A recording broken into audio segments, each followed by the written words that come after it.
Colossenses, capítulo 3, versos 12 a 17. Já há algumas semanas nós estamos analisando esta porção e, como bons mineiros, vamos devagarinho, não é? Pouco a pouco, analisando esta porção. Então, eu vou proceder à leitura. Espero que você esteja já com a sua Bíblia aberta e que acompanhe aí a leitura que farei. Espero que você acompanhe com interesse, com alegria, com fé, porque o texto que temos diante de nós foi escrito por Paulo, mas ele estava debaixo da inspiração de Deus. Portanto, nós cremos que vamos ler um texto que foi escrito pelo próprio Deus. Paulo foi apenas o amanuense, Paulo foi apenas o instrumento que Deus usou para nos dar este texto que será lido agora. Então vamos ler com atenção, com interesse, porque é a palavra de Deus. Colossenses 3, 12 a 17. Revesti-vos, pois, como eleitos de Deus, santos e amados, de ternos afetos de misericórdia, de bondade, de humildade, de mansidão, de longanimidade. Suportai-vos uns aos outros, perdoai-vos mutuamente, caso alguém tenha motivo de queixa contra outrem. Assim como o Senhor vos perdoou, assim também perdoai vós. Acima de tudo isto, porém, esteja o amor, que é o vínculo da perfeição. Seja a paz de Cristo o árbitro em vosso coração, a qual também fostes chamados em um só corpo, e sede agradecidos. Habite ricamente em vós a palavra de Cristo. Instruí-vos e aconselhai-vos mutuamente em toda a sabedoria, louvando a Deus com salmos e hinos e cânticos espirituais, com gratidão em vosso coração.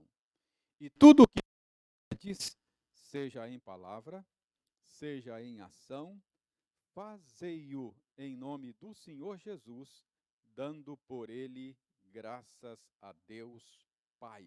Até aí, até o verso 17.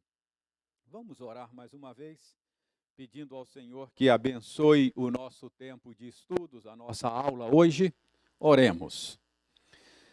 Senhor, pedimos-te, neste momento, que tu sejas o nosso mestre, que tu sejas o nosso professor, que o Espírito Santo nos ensine por meio desta passagem, que possamos compreender claramente a tua vontade para nós, como povo teu, e que tenhamos disposição dada por ti mesmo de seguir na direção que a tua palavra nos aponta. Nós oramos em nome de Jesus. Amém.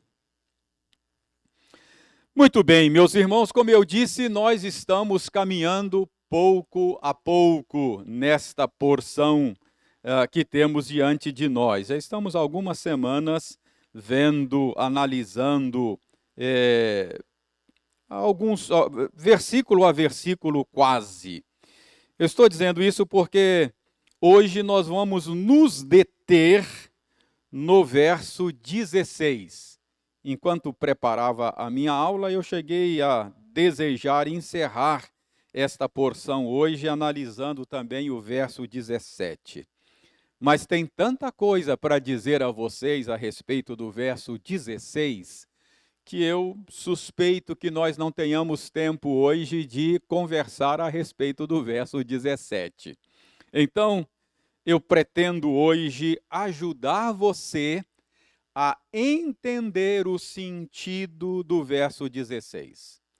Eu quero ajudar você a tirar do verso 16 lições para a sua vida e lições para a nossa vida enquanto comunidade da fé, enquanto igreja local, enquanto povo de Deus. Então, o foco será o versículo 16. Eu vou reler o versículo 16, ele é o nosso foco. Habite ricamente em vós a palavra de Cristo. Instruí-vos e aconselhai-vos mutuamente em toda a sabedoria, louvando a Deus com salmos e hinos e cânticos espirituais, com gratidão em vosso coração. Antes de descer a detalhes aí do verso 16, deixe-me ajudá-lo a lembrar-se do pano de fundo. Sem o pano de fundo, você não vai entender bem o ensino do verso 16. Então, antes de focalizarmos a árvore, o verso 16, vamos dar uma olhada na floresta e entender a floresta na qual esta árvore está inserida. Então, vejam bem, nós estamos analisando uma carta aos Colossenses, que foi escrita pelo apóstolo Paulo para prevenir, para defender os crentes do ensino de falsos mestres. Então, esse é o pano de fundo. A carta toda tem esse propósito: defender, prevenir os crentes quanto ao ensino de falsos mestres. Mas a pergunta é: que ensino era este que tanto preocupa o apóstolo Paulo e que estava sendo disseminado lá na igreja dos Colossenses? Então, resumidamente, já passamos por isso, é só uma recordação para você se lembrar do pano de fundo. Resumidamente, nós podemos dizer que estes falsos mestres estavam propondo um tríplice caminho para o aperfeiçoamento cristão. Então, primeiro, eles estavam propondo o caminho do ritualismo. Então, eles estavam dizendo aos crentes lá de Colossos: se você deseja ser aperfeiçoado por Deus, você precisa trilhar o caminho do ritualismo. Ou seja, para ser aperfeiçoado por Deus, você precisa se submeter, diziam os falsos mestres. Você precisa se submeter a certos ritos religiosos do judaísmo. Você precisa guardar os dias santos do judaísmo. Você precisa guardar as festas religiosas dos judeus. Você precisa, sobretudo, se submeter ao rito da circuncisão. Então, esse era um dos caminhos que os falsos mestres estavam propondo para o aperfeiçoamento dos crentes. O caminho do ritualismo. Você vai dizer: mas reverendo, onde é que Paulo fala disso? Só para refrescar a sua memória, volta aí um pouquinho na sua Bíblia, Colossenses capítulo 2, você vai ver Paulo criticando essa proposta ritualista. Colossenses 2,16, Paulo diz: ninguém, pois, vos julgue por causa de comida e bebida, preste atenção, ou dia de festa, ou lua nova, ou sábados. Paulo já havia falado da circuncisão, não é? Então, está claro que Paulo está combatendo nesta epístola o ritualismo como um caminho para a santificação. Segundo caminho, segunda proposta dos falsos mestres era o caminho do misticismo. Então, os falsos mestres diziam que se o crente deseja ser aperfeiçoado, ele precisa passar por algumas experiências místicas. Então, o misticismo é o caminho para a santificação.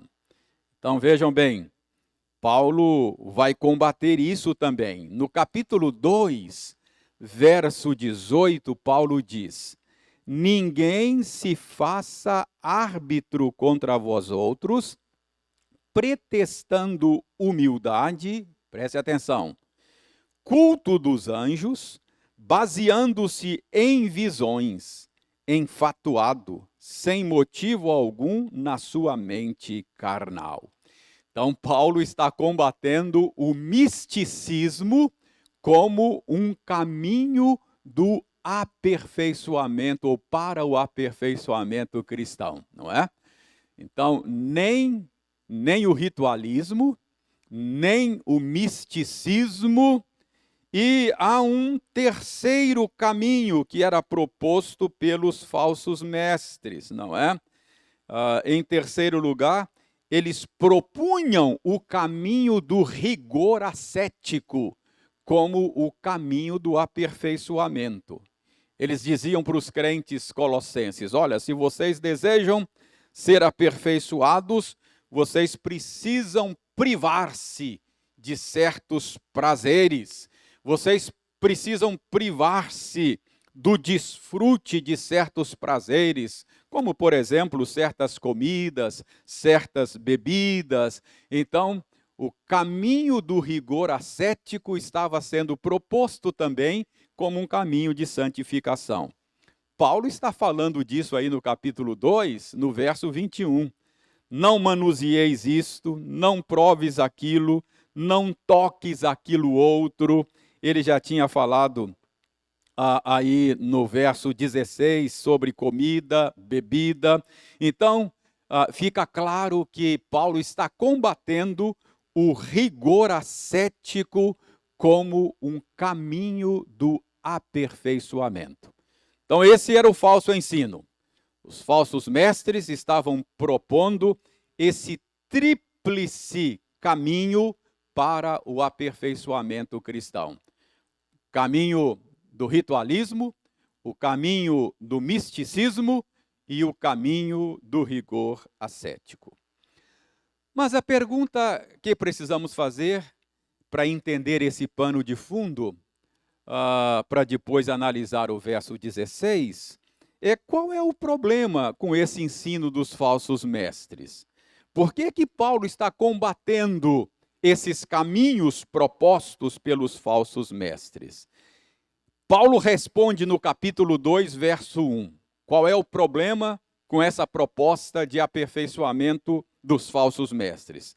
Colossenses 2, 1, Paulo diz: e não retendo a cabeça, da qual todo o corpo suprido e bem vinculado por suas juntas e ligamentos, cresce o crescimento que procede de Deus. Cresce o crescimento que vem de Deus. Então preste bem atenção. A fraseologia aí de Colossenses 2:1, ela é meio truncada. Então você precisa entender o que Paulo está dizendo aqui. O problema com estas propostas de aperfeiçoamento dos falsos mestres é que eles pretendiam conseguir aperfeiçoamento, preste atenção, não retendo a cabeça, da qual todo o corpo, bem suprido e vinculado por suas juntas e ligamentos, cresce o crescimento que procede de Deus. Então, qual é o problema? É que eles queriam crescimento sem reter a cabeça. O que é isso? O que significa essa expressão? Não retendo a cabeça. Irmãos, o verbo reter aí tem a ideia de segurar. Reter no sentido de segurar, de prender, de agarrar. Então, ao dizer que os falsos mestres propunham uma busca de aperfeiçoamento, não retendo a cabeça, Paulo está dizendo que eles propunham um crescimento espiritual sem se segurar, sem se prender, sem se agarrar a Cristo, a cabeça. É um crescimento desvinculado de Cristo.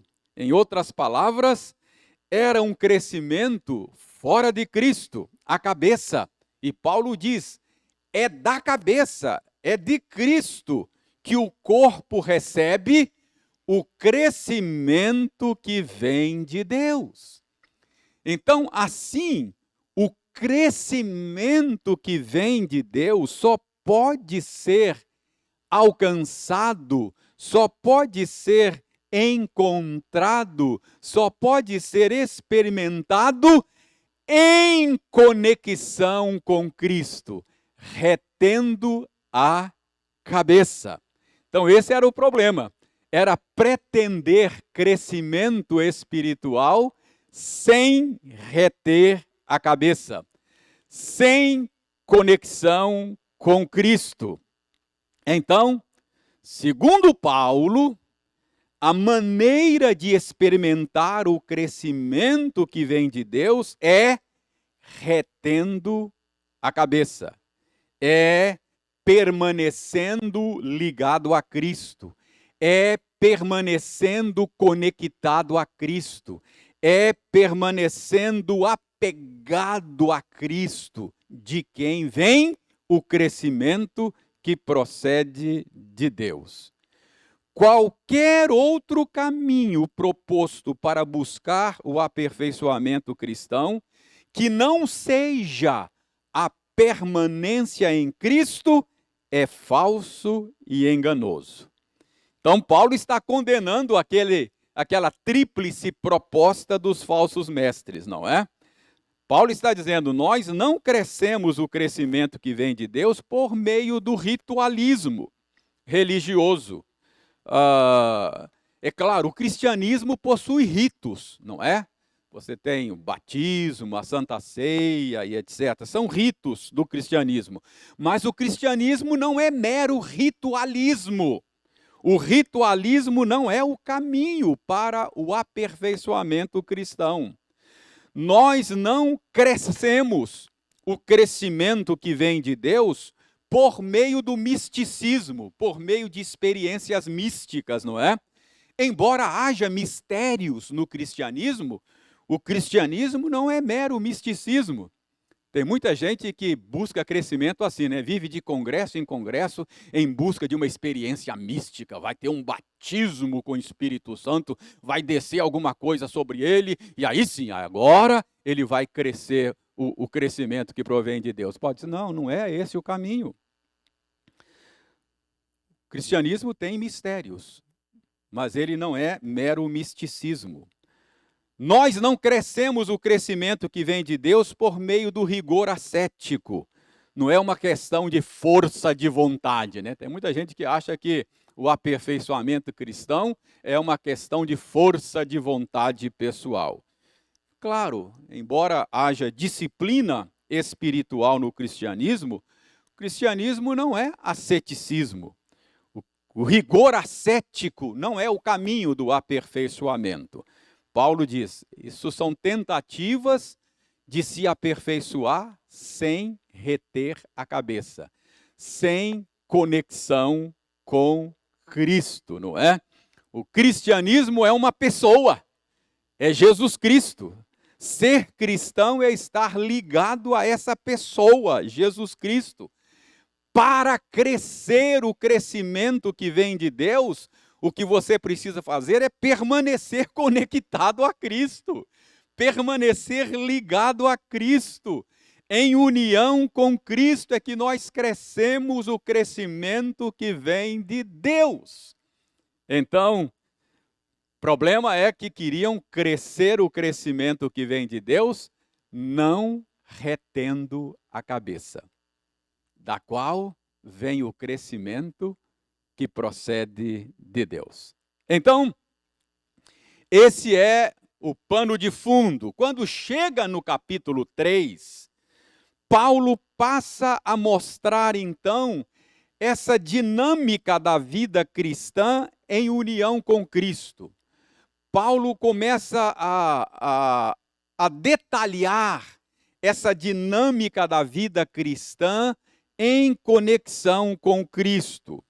E nesta porção na qual estamos nos detendo já há algumas semanas, Paulo mostra que em Cristo nós nos tornamos uma nova criação. Em Cristo nós já fomos transportados do velho para o novo. E Paulo diz que o que espera de nós é que nós, em resposta ao que Deus fez em Cristo, vivamos de maneira coerente, vivamos de maneira adequada com aquilo que nos tornamos em Cristo. Você se lembra que eu falei para vocês a respeito do indicativo e do imperativo do Evangelho? O indicativo diz o que Deus fez em Cristo. O imperativo é a resposta de gratidão, é o viver em coerência com o indicativo, aquilo que Deus fez em Cristo. E Paulo mostra também nessa porção que nós estamos analisando, que viver de maneira coerente com o que somos em Cristo consiste em nos despir de um estilo de vida que não combina mais com o que somos e nos revestir de um estilo de vida que combina com o que somos. E eu disse que isto é uma atitude contínua. Então, viver a vida cristã, permanecer em Cristo, viver de maneira coerente com o que somos, é viver continuamente nos despindo de um estilo de vida que não combina com o que somos e viver continuamente nos vestindo ou nos revestindo do estilo de vida que combina com aquilo que somos em Cristo Jesus. Então, Paulo está ensinando nesta sessão de Colossenses 3 como permanecemos em Cristo, a fim de experimentar o crescimento que vem de Deus. Tudo isso é como reter a cabeça, é como permanecer conectado a Cristo. Então, esse é o pano de fundo, ok? Esse é o pano de fundo. Com esse pano de fundo que você deve olhar para o verso 16. Agora sim, vamos analisar o verso 16. Qual é a ordem de Paulo no verso 16? Habite ricamente em vós a palavra de Cristo. Então preste atenção. Qual é o pano de fundo? O pano de fundo é: você precisa permanecer conectado a Cristo a fim de crescer o crescimento que vem de Deus. E para isso, Paulo diz: habite ricamente em vós a palavra de Cristo. Então, o que Paulo está dizendo aqui é que para permanecer conectado a Cristo, a cabeça, para permanecer em união a Cristo, você deve fazer a palavra de Cristo habitar em você. Esta é a maneira de permanecer conectado a Cristo. Eu permaneço conectado a Cristo, fazendo a palavra de Cristo habitar ricamente em mim. Então, esta é a ordem. Habite ricamente em vós a palavra de Cristo. Irmãos, ao ouvir Paulo dizendo isso, não há como não nos lembrarmos do que Jesus falou lá em João capítulo 15. Lembra lá no capítulo 15 do Evangelho de João, quando Paulo usa a metáfora da videira? Ele falou: eu sou a videira verdadeira, meu pai é o agricultor e vocês são os ramos. Para serem ramos frutíferos, vocês precisam permanecer conectados a mim, Jesus falou. Assim como o ramo da videira não pode produzir frutos desconectados da videira, vocês, sem mim, sem reter a cabeça, sem conexão comigo, nada podem fazer. E nesse contexto, o que Jesus disse? Ele disse: se permanecerdes em mim e as minhas palavras permanecerem em vós, preste atenção. Então, permanecer em Jesus é ter a palavra dele habitando em nós. Então, é isso que Paulo está fazendo aqui. Paulo está repercutindo o ensino de Jesus Cristo. É por isso que Paulo diz: vocês querem crescer? Não é o misticismo, não é o ritualismo, não é o rigor ascético, é a permanência em Cristo. E para permanecer em Cristo, habite ricamente em vós a palavra de Cristo. Então esse é o ponto de Paulo aqui. Para experimentar o crescimento que vem de Deus, precisamos permanecer em Cristo. E para permanecer em Cristo, a palavra dele precisa habitar ricamente em nós. Essa é a lógica de Paulo. Esse é o raciocínio de Paulo.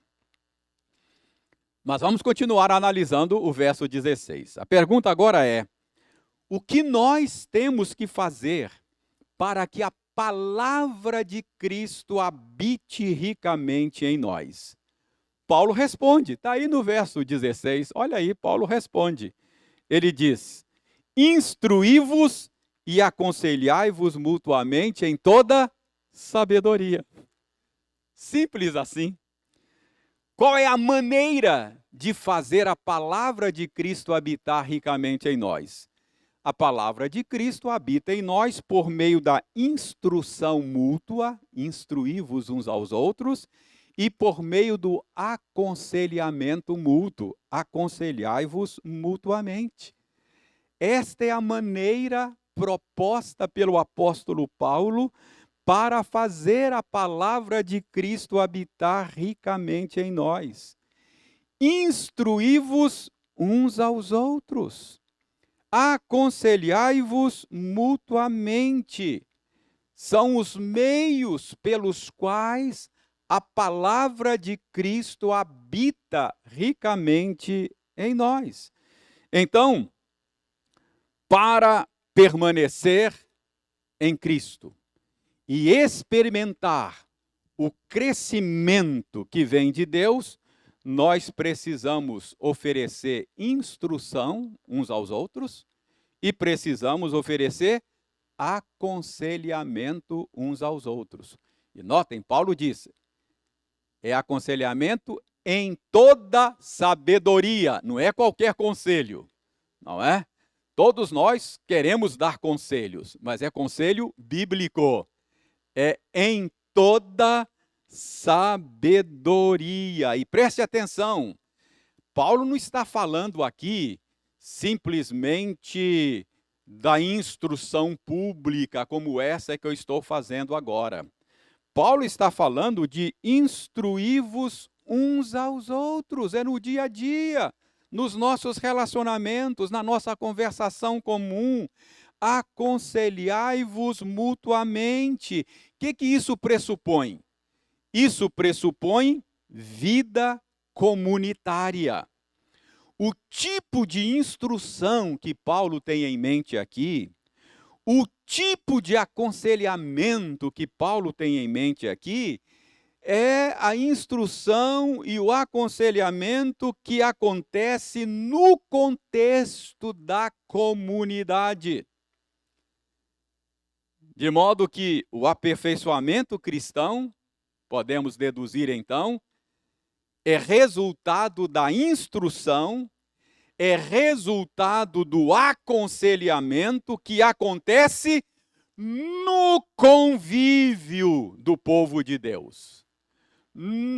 É resultado da instrução e do aconselhamento que acontece no contexto da comunhão cristã. Então, preste bem atenção. Para crescer o crescimento que vem de Deus, Paulo diz, não ouçam os falsos mestres. Para crescer o crescimento que vem de Deus, tem que reter a cabeça, permanecer em Cristo. Para permanecer em Cristo, a palavra dele tem que habitar ricamente em nós. E para a palavra dele habitar ricamente em nós, o que nós precisamos fazer? Instruir uns aos outros, aconselhar uns aos outros em toda a sabedoria.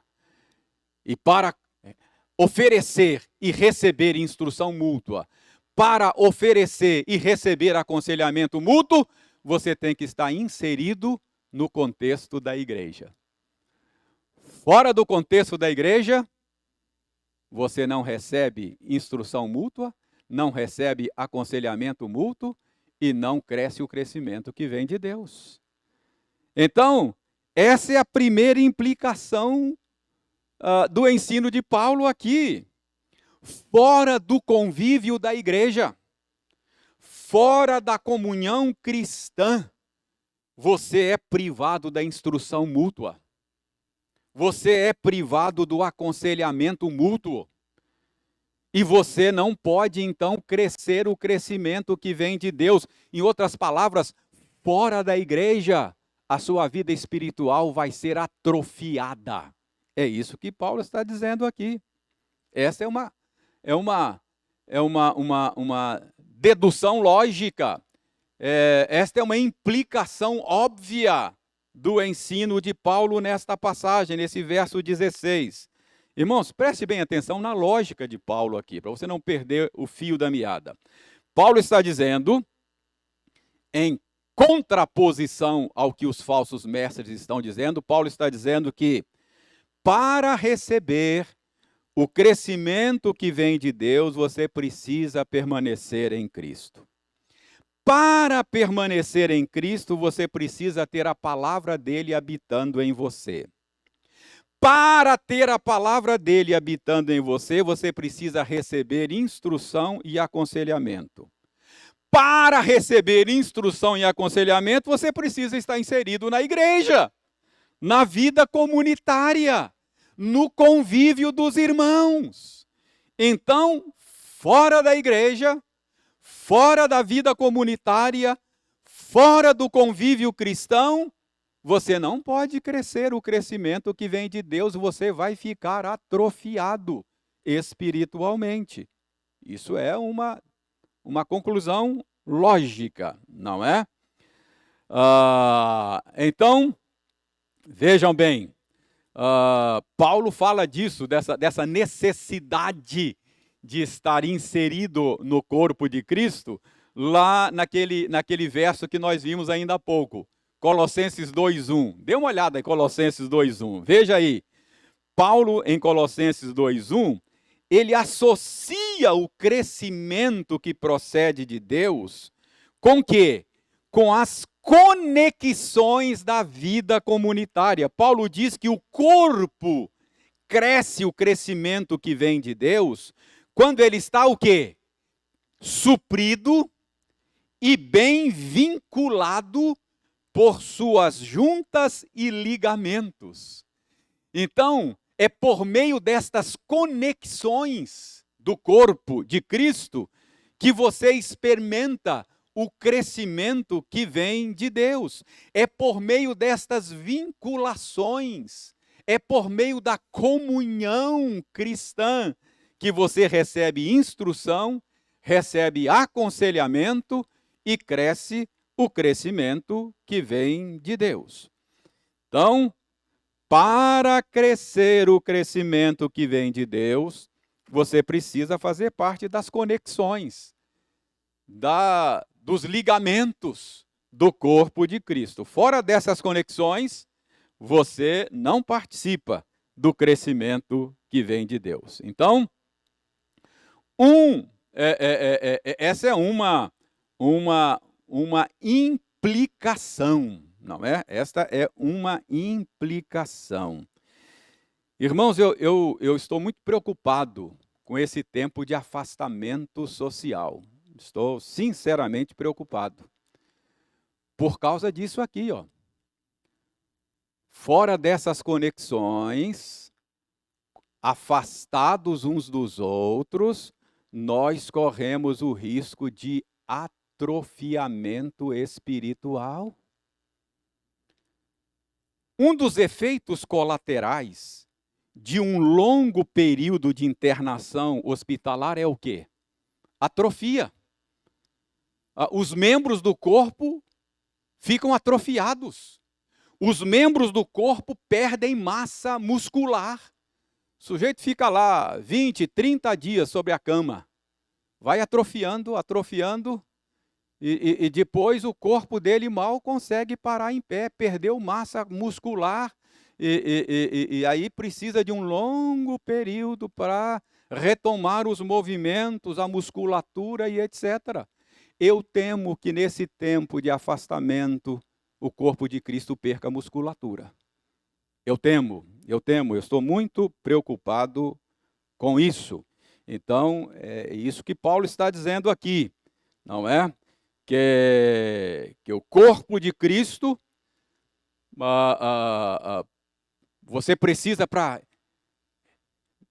crescer o crescimento que vem de Deus, destas conexões do corpo de Cristo. Então, o que eu estou dizendo, irmãos, é que um dos impactos desse afastamento social na vida da igreja, um dos efeitos poderá ser, queira Deus que eu esteja enganado, mas poderá ser uma atrofia espiritual de muitos membros na igreja pós-pandemia. Vamos ver como é que a igreja vai sair lá na frente, na pós-pandemia.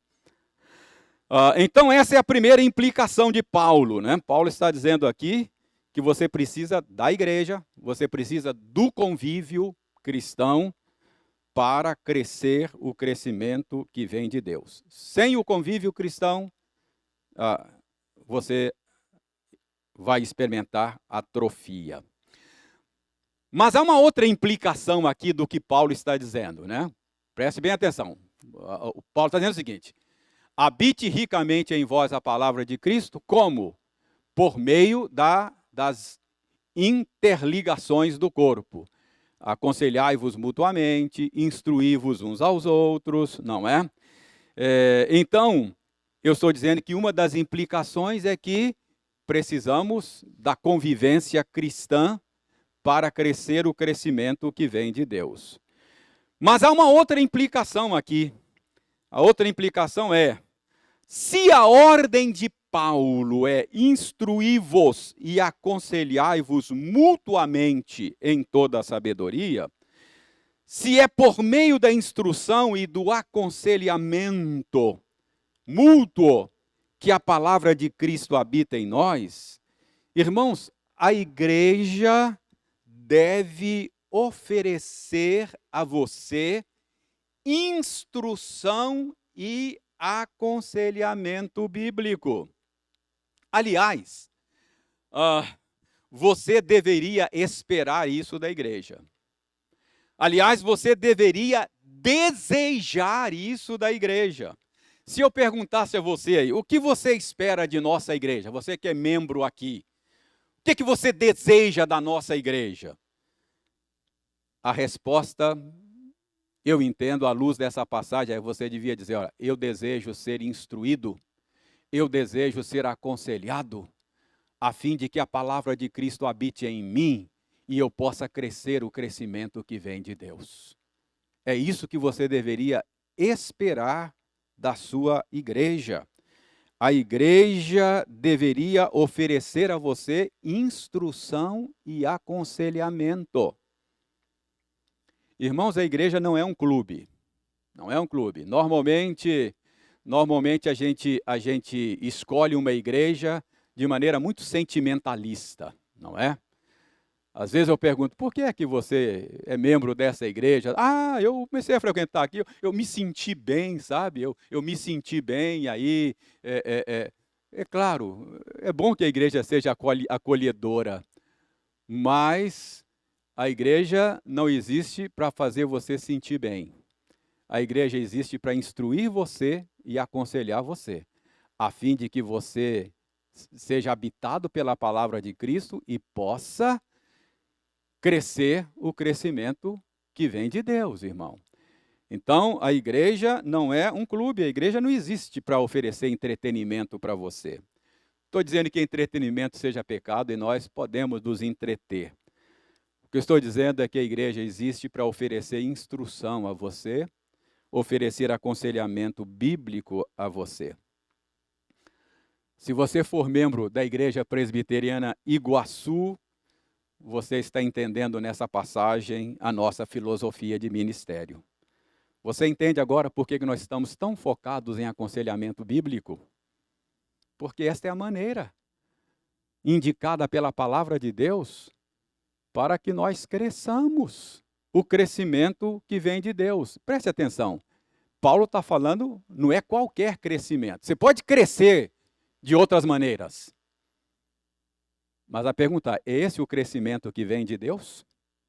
Paulo está falando aqui do crescimento que vem de Deus. E esse é o caminho apontado pelo próprio Senhor Jesus. Lembra lá da grande comissão em Mateus 28? Jesus disse lá nos versos 19 e 20: Ide, portanto, fazei discípulos de todas as nações, batizando-os em nome do Pai e do Filho e do Espírito Santo. Veja bem, ensinando-os a guardar todas as coisas que vos tenho ordenado. E eis que estou convosco todos os dias até a consumação dos séculos. O que a igreja tem que fazer?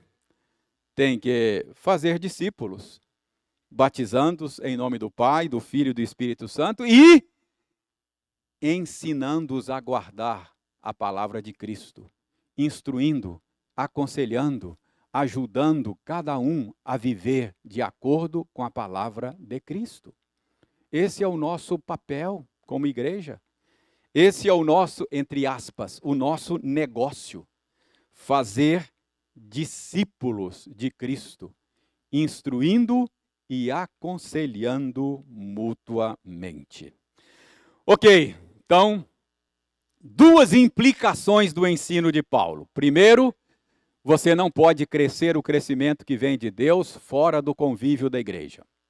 Segundo, a igreja existe para oferecer instrução e aconselhamento, para que você possa ser um bom discípulo de Cristo. É isso que você deve buscar numa igreja local.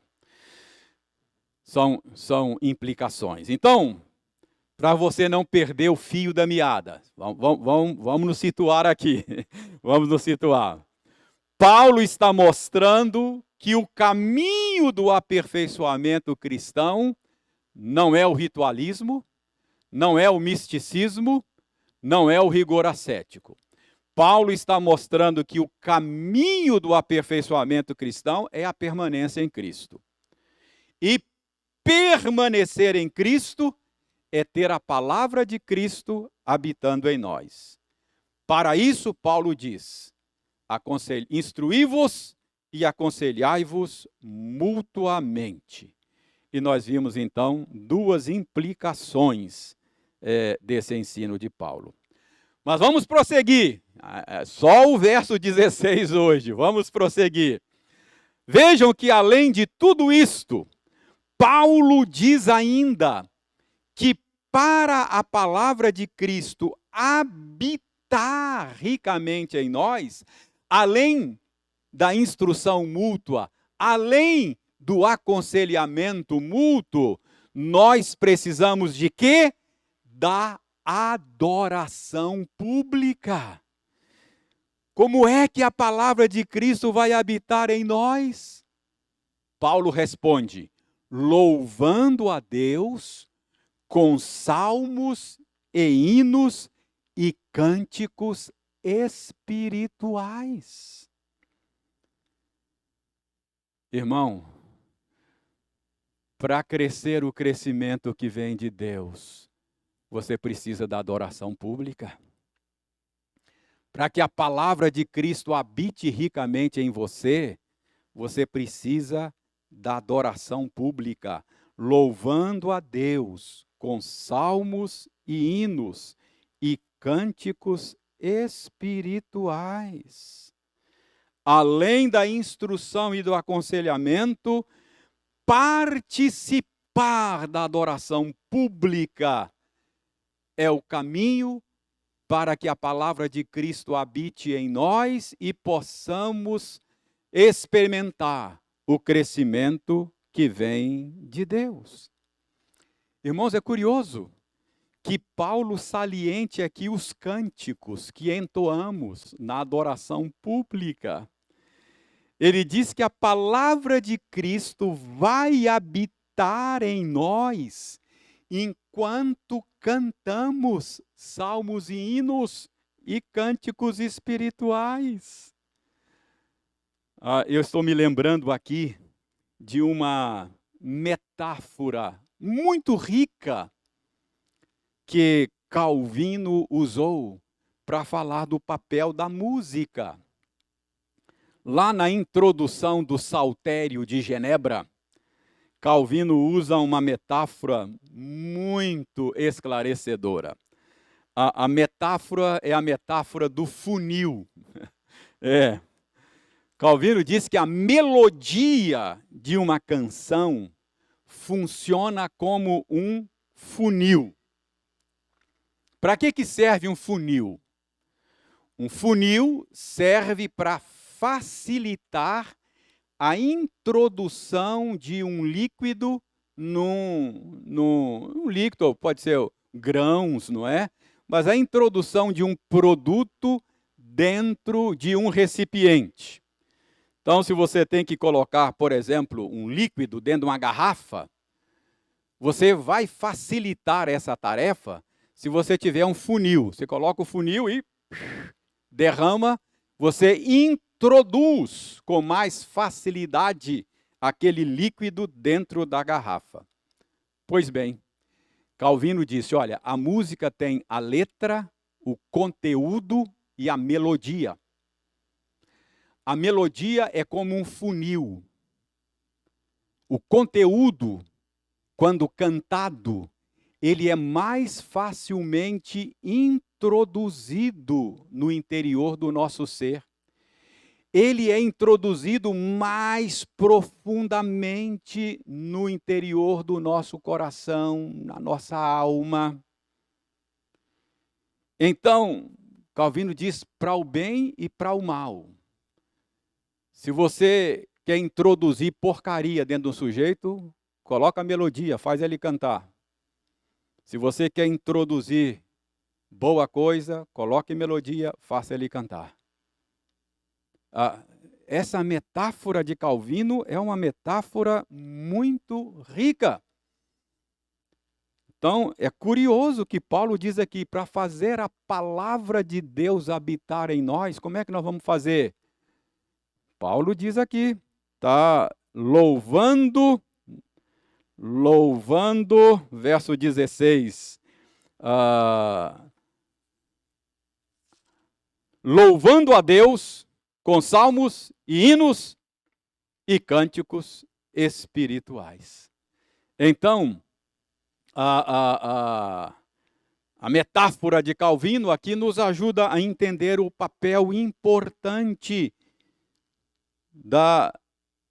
dos nossos cânticos na adoração pública, não é? Talvez seja por isso que, ao falar da adoração pública, Paulo saliente aqui os cânticos, não é? Louvando com salmos, hinos e cânticos espirituais. Então, preste bem atenção. Além de instrução e aconselhamento mútuo, outra maneira de fazer a palavra de Cristo habitar em nós é participando da adoração do povo de Deus. Irmãos, há duas implicações aqui também que eu quero salientar. Primeiro, para crescer o crescimento que vem de Deus, nós precisamos fazer a palavra de Deus habitar ricamente em nós.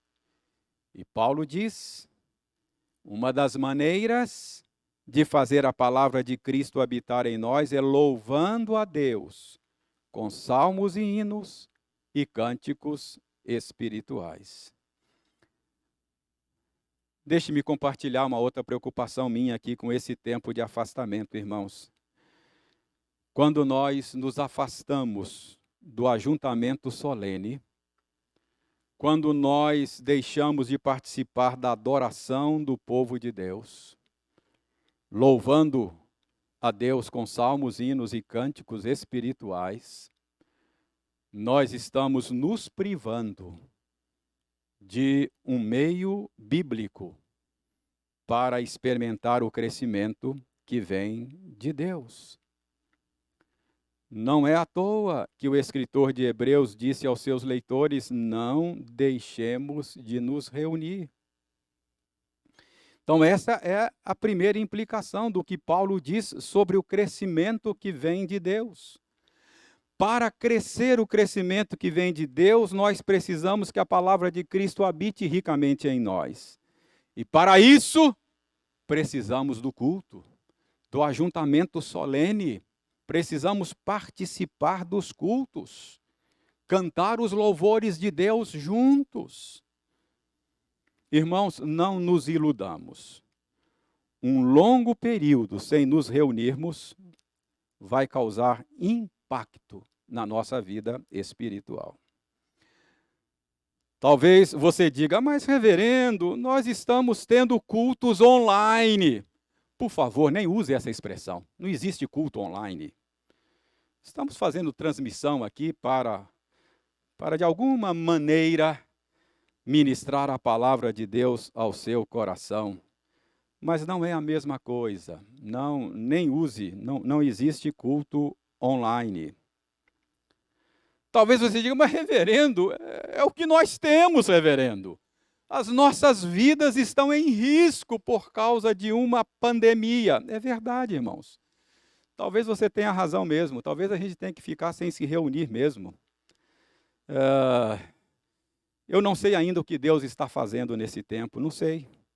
Deixa Deus escrever a história. Talvez no futuro a gente vai compreender o que Deus está fazendo. O que eu estou dizendo aqui é simplesmente constatando à luz da Bíblia que a privação do culto causa prejuízo. Só isso, só isso. Nada mais do que isso, só isso. Talvez seja o propósito de Deus mesmo nesse tempo trazer prejuízo para nós. Eu não sei o que Ele está querendo fazer. Vamos aguardar Deus escrever a história. Mas, à luz da Bíblia, privar-se do culto é causar prejuízo a você mesmo. Não apenas no tempo da pandemia, quando o culto para nós está em terceiro, quarto plano, porque nós não entendemos. Quando você deixa de vir do culto para ir lá para o futebol, para ir para o parque, para o cinema, é falta desse entendimento, ok? É a mesma coisa. O ponto aqui é que a privação do culto traz atrofiamento para o corpo de Cristo. Só isso, esse é o meu ponto, não é? Então, esta é a primeira implicação.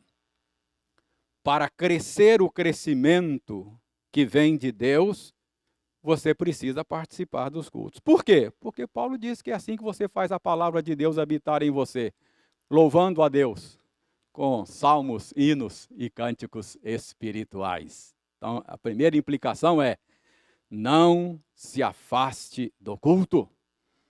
Não deixemos de nos reunir. Não se afaste por qualquer coisa. Nós, às vezes, somos muito rápidos para... Tem gente até dizendo que acha que depois da pandemia nem volta a cultuar mais. Tá bom, assim, vamos continuar assistindo pela internet. Isso já tem sido o pensamento de alguns. Isso é atrofiamento espiritual. Está atrofiando, irmão. Você está atrofiando. Muito bem, mas além dessa implicação, há uma segunda implicação do ensino de Paulo aqui. Paulo diz que para crescer o crescimento que vem de Deus, nós precisamos permanecer em Cristo. Para permanecer em Cristo, nós precisamos fazer a palavra dele habitar abundantemente em nós. E para a palavra de Cristo habitar em nós, nós precisamos louvar a Deus com salmos e hinos e cânticos espirituais. Ora, a implicação é clara, é óbvia. A dedução é lógica. Se fazemos a palavra de Cristo habitar em nós por meio do que cantamos, qual é a implicação disso? Não podemos cantar outra coisa senão a palavra de Deus. Nos nossos cultos, não. De jeito nenhum. Nos nossos ajuntamentos solenes, não. Lembra do funil? Lembra do funil? Calvino? Não é? Quando você canta, para o bem ou para o mal, o que você canta é mais facilmente introduzido. E você já viu quando você ouve uma porcaria cantada e aquilo fica impregnado em você? E você, sem querer, começa a cantar aquilo e fala, meu Deus, eu estou querendo esquecer esse negócio. Impregnou, é o funil. E você, sem querer, começa a cantar aquela porcaria. Então, ficou impregnado por causa da melodia. Então, a outra implicação é que nós não devemos cantar nos nossos ajuntamentos solenes outra coisa senão a palavra de Deus. O culto é bibliocêntrico. O culto é uma conexão entre o divino e o humano, entre a transcendência e a imanência, entre Deus e o seu povo. E o ponto de contato é a Bíblia. Sem esse ponto de contato objetivo, não há conexão entre Deus e o seu povo. Sem a Bíblia, você já me ouviu dizer isso, a gente fica offline. É a Bíblia que nos conecta. É a Bíblia que nos conecta. Então, para que a palavra de Cristo habite em nós, devemos cantá-la, para que ela fique impregnada em nós, para que ela seja introduzida em nós como por meio de um funil, como dizia João Calvino. Então, meus irmãos, para fazermos a palavra de Cristo habitar em nós, precisamos cantá-la em nossos cultos, não devemos cantar outra coisa. O princípio da sola escritura se aplica aos nossos cânticos. Cantar só a escritura. Eu estou falando do culto, não é? Do culto. Então, é isso aí. Ok.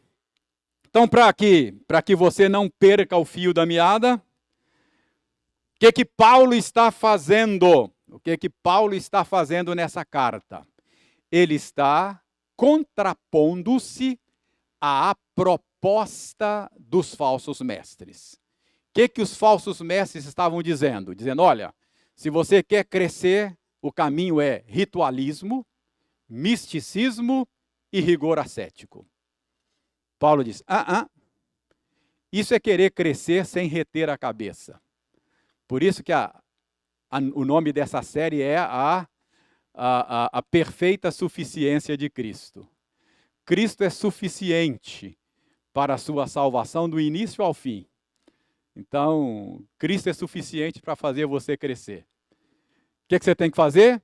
Permanecer em Cristo. É isso que Paulo está dizendo. Permaneça em Cristo, retenha a cabeça. É dele que vem o crescimento que vem de Deus. E aí você pergunta para Paulo, como é que eu permaneço em Cristo, irmão? Paulo diz, faça a palavra dele habitar em vocês, ricamente. Mas Paulo, como é que eu faço a palavra dele habitar em mim? Instrua uns aos outros. Aconselhe uns aos outros.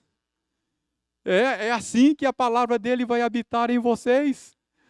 cantem a palavra dele juntos, reúnam-se, cantam essas coisas, para que a palavra dele seja introduzida como por meio de um funil no seu coração. É assim que cresce o crescimento que vem de Deus. Irmãos, e Paulo termina o verso 16. Ele termina com um chamado à gratidão. Faça tudo isso com gratidão em vosso coração.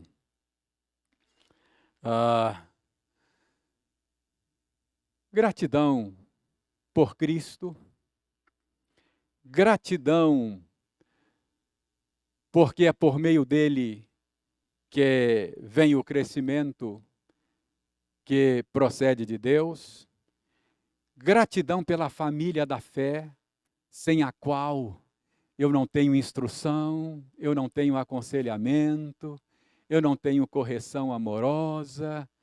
Irmão, você já agradeceu a Deus pela sua igreja local, pela instrução que você recebe, pelo aconselhamento, às vezes pela correção, às vezes você toma um puxão de orelha aqui e acolá de um ou de outro irmão. Agradeça a Deus por isso, irmão. É assim que você cresce, sem essas conexões, sem esses ligamentos, o corpo atrofia. Então, irmãos, sejamos gratos a Deus por nossa igreja. Que coisa boa. Ela não é perfeita ainda. Ela é a noiva de Cristo, está sendo aperfeiçoada. Às vezes acontecem coisas na igreja que nos entristece, é verdade. Mas fora da igreja você vai atrofiar-se. Fora da igreja você não vai experimentar o crescimento que vem de Deus. Que Deus nos ajude a sermos gratos pela igreja em geral, pela igreja em geral, por todas as igrejas fiéis e de maneira muito especial por essa pequena comunidade aqui, onde Deus nos colocou, onde recebemos instrução, aconselhamento, correção, disciplina, porque essa é a maneira de experimentar o crescimento que vem de Deus. E é assim que Deus vai nos levando na direção da perfeita varonilidade. É assim que nós vamos chegar à estatura de varão perfeito. Coisa boa é a igreja. Sem ela, nós vamos atrofiar. Deus seja louvado. E que a igreja possa voltar a se reunir o mais breve possível. Que possamos cantar os louvores do Senhor juntos. Que possamos fazer juntos a palavra dele habitar ricamente em nós. Que Deus nos abençoe. Amém. Irmãos, vamos curvar as nossas frontes e vamos orar ao Senhor, agradecendo a aula de hoje e pedindo a Ele para tornar a palavra dele viva nos nossos corações. Obrigado, Senhor, por esta manhã. Obrigado porque podemos juntos, ainda que geograficamente distantes uns dos outros, nos debruçarmos sobre a Tua palavra e procurar entender e compreender a Tua vontade para nós. Obrigado por esse tempo, tentando entender Colossenses 3:16. Obrigado pela compreensão que o Senhor nos deu. Ajuda-nos, ó Senhor, a compreender melhor quem o Senhor é, quem é o nosso Salvador, Jesus. Ajuda-nos a compreender melhor o ministério do Espírito Santo. Ajuda-nos a compreender melhor a natureza da igreja, o papel dela. Ajuda-nos a compreender a nossa posição na igreja, como precisamos dela e como nós crescemos por meio do ministério dela. Ajuda-nos a sermos gratos por essas coisas. Senhor, nós louvamos o Teu nome pela esperança do Evangelho. Muito obrigado, porque nós sabemos que é só uma questão de tempo. Haverá novos céus e nova terra. E nós haveremos de estar lá com o Senhor, perfeitos, aperfeiçoados. E aí haveremos de ver com gratidão todo esse processo de aperfeiçoamento que está sendo levado a efeito na vida do teu povo. Obrigado, porque o Senhor que começou a boa obra em nós, há de completá-la até o dia de Cristo. Bendito sejas, ó Senhor, nós oramos em nome de Jesus. Amém.